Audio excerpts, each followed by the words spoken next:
নমস্কাৰ বন্ধুসকল, এয়া আমি আহিছোঁ আউনীআটী সত্ৰলৈ। আপোনালোকক আগৰ ভিডিঅ'টোত দেখালোৱে। এয়া আমি সেৱা কৰি ল'লোঁ। তাৰ পাছত আমি তুলসী খুঁটা চাবলৈ গ'লোঁ। এইটো হৈছে এটা তুলসী খুঁটা, এটা প্ৰকাণ্ড তুলসী খুঁটা। দেখিছেনে কিমান ডাঙৰ? আমি নিৰ্মালি লোৱা তুলসীটো বেলেগ আৰু এয়া তুলসী বেলেগ।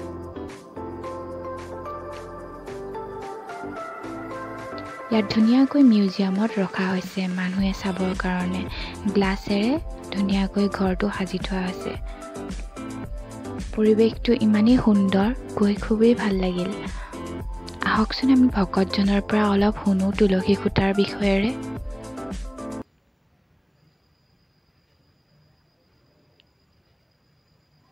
আপোনালোকে হয়তো তাত পাইছে নেকি দেখি এই বৰ পূজাৰীজনা এইজনা নহয়, সত্ৰাধিকাৰ প্ৰভু 18 নম্বৰ সত্ৰাধিকাৰ।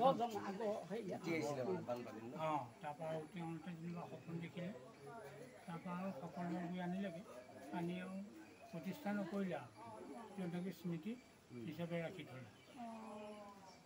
আচলতে আমি যিটো নিৰ্মালি লওঁ সেইটো নিৰ্মালি তুলসী নহয়, এইটো পাহাৰীয়া তুলসী।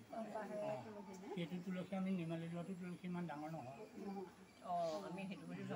নহয় আপোনালোকে চাই লওক আৰু এটা ঘৰ আছে মোকোলা। ভকতজনে আমাক আন এটা মিউজিয়ামলৈ লৈ গৈছে। বহুত পুৰণি এটা মিউজিয়াম, য'ত তেওঁলোকে প্ৰভুৰ সামগ্ৰীসমূহ সংৰক্ষণ কৰি ৰাখিছে। তেওঁ পোৱা পুৰস্কাৰ আদি ৰাখিছে, তেওঁৰ ফটো, তেওঁ হাতেৰে লিখা কিতাপসমূহো ইয়াত সংৰক্ষণ কৰি ৰাখিছে আৰু কিনো বুলিলে কিনিবও পাৰি।